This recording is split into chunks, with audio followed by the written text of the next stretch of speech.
Hi everybody. So today is my first day with Cesar, who is an Azteca.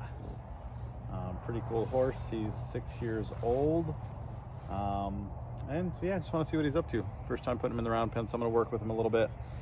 And then I will, after he gets a good roll in, and then see what he's up to, kind of see what his mind is looking like. And kind of where he's at. The first thing I noticed right away is that he's very herd bound, missing his friends.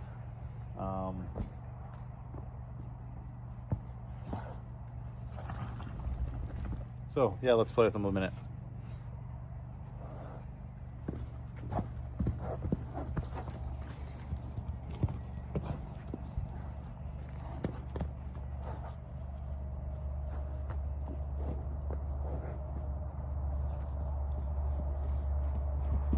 So as I'm working with him, like you can see, I'm just kind of hanging out here right now, and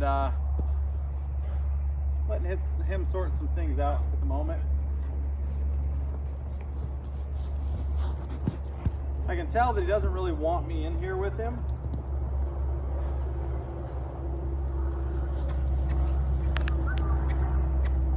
So what I'm going to do is work on getting that ear on me.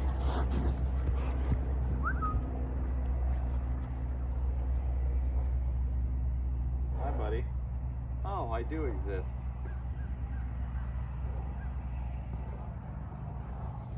So like with any horse, I want him to start to feel like I'm a source of comfort for him, but also have him feel comfortable in his own skin as well.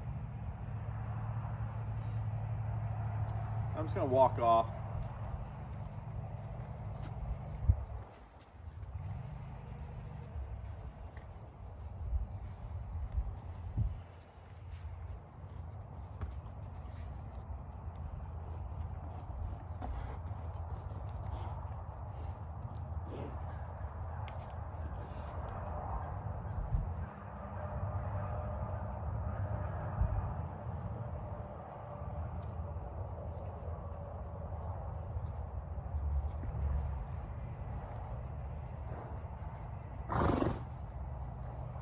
This is why it's so critical that you start to work with a horse.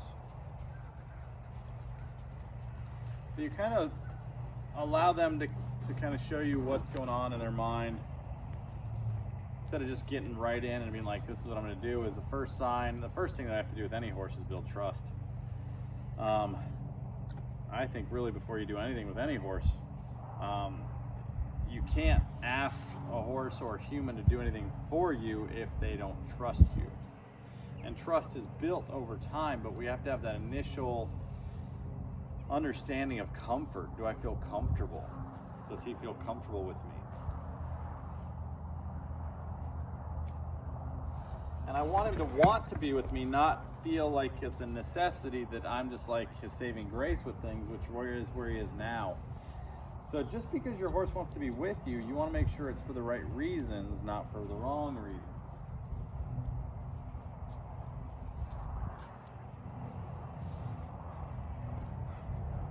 It's like you see, he kind of charges over to me and he's like, oh my God, thank God you're there. I can't see any of my other friends. So, wow, if they're out there somewhere, I kind of see them in the distance, but like, oh my gosh, thank God you're here.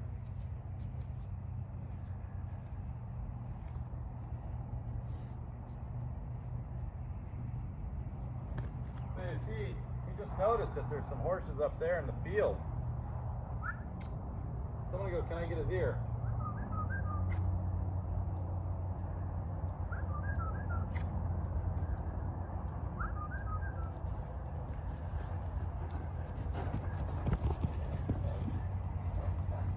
Because, oh my God, I can't even contain how much excitement and energy I have.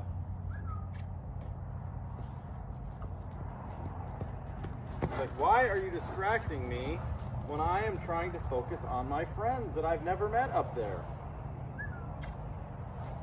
Notice every time I get an ear, he's like, what do you want? Why do you keep bothering me? I'm trying to find all my friends over there that I've never met. You got a half lick and chew.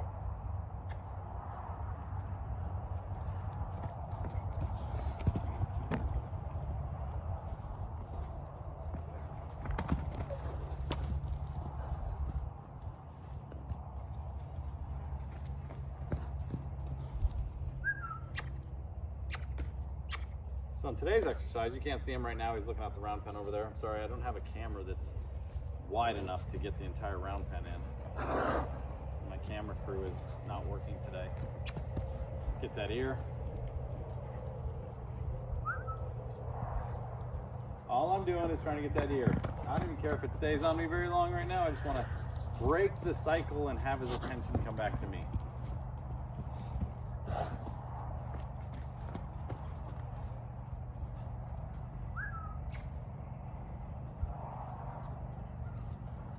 Nice looking shoe there. But you can see he's very tense. I want to make this a great experience for the rider, and have him be able to be relaxed and not feel like he's got to constantly be struggling like this internally.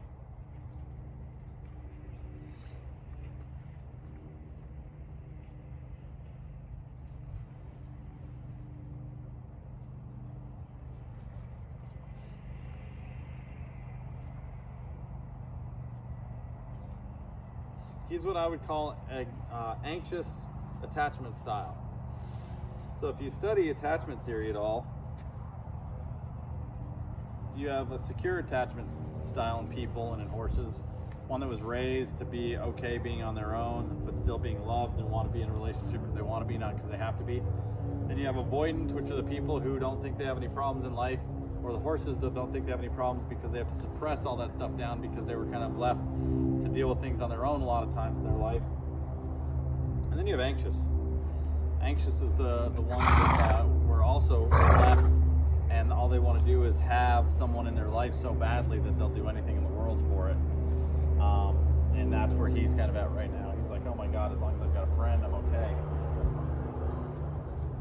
You notice that my energy is going to stay very calm with him because his energy is really high right now. Even when he's standing there, his energy is high.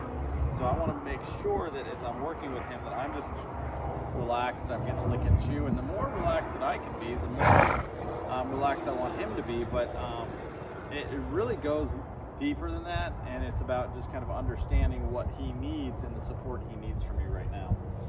So he looks off that way. I'm going to walk off this way. See how quickly I can get him to come back to me. Start to get him to start to feel positively, like a positive, relaxed energy. So the cortisol levels are up right now. When he came in here, cortisol levels were up. No serotonin being released to relax him. And he was just like, oh my God, I just in a mode of a panic attack. So as you can kind of see, he's starting to mellow out a little bit.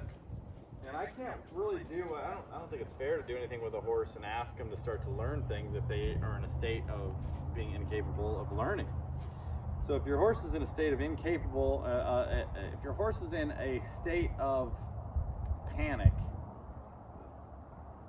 they're not going to be able to really be receptive to learning and have it be retained. So you want to make sure that before you start anything with your horse, is that you get them back to a state of positivity and relaxation where they start to trust you. And it might be one session, it might be 10 sessions, but you don't want to start just having them do a lot of things, in my opinion, until we get their mind. If we don't get their mind right and their mind relaxed, horses by nature, when they move faster than a walk, it's because they're usually trying to get away from something. So what we want to do is we want to help him to create relaxation in motion, and allow him to sort through things, but to be aware of where we are as he's doing that and keep checking in with us, but allow him to kind of go around and figure things out. So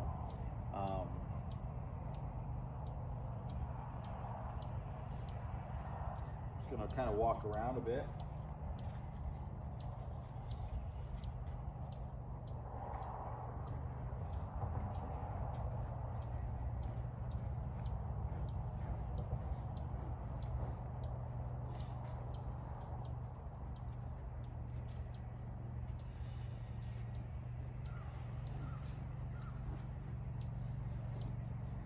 Gonna lay down again.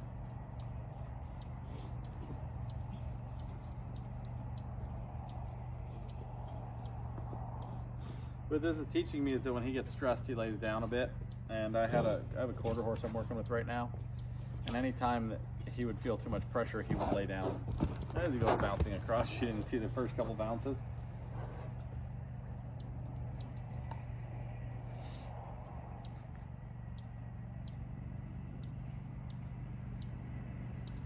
So just like if he was introduced to another group of horses, they wouldn't go over and coddle him and do things. They would be like, hey, we're all just kind of chill hanging out here. If you need to do what you need to do until you start to relax and know that it's okay, you do what you've got to do and we'll be here for you. So I know he's also got some head shy issues.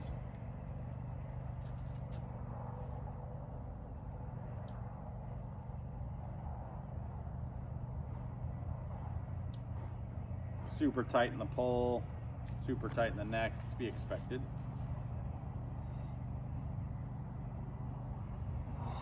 So he's gonna be a fun one to follow his journey.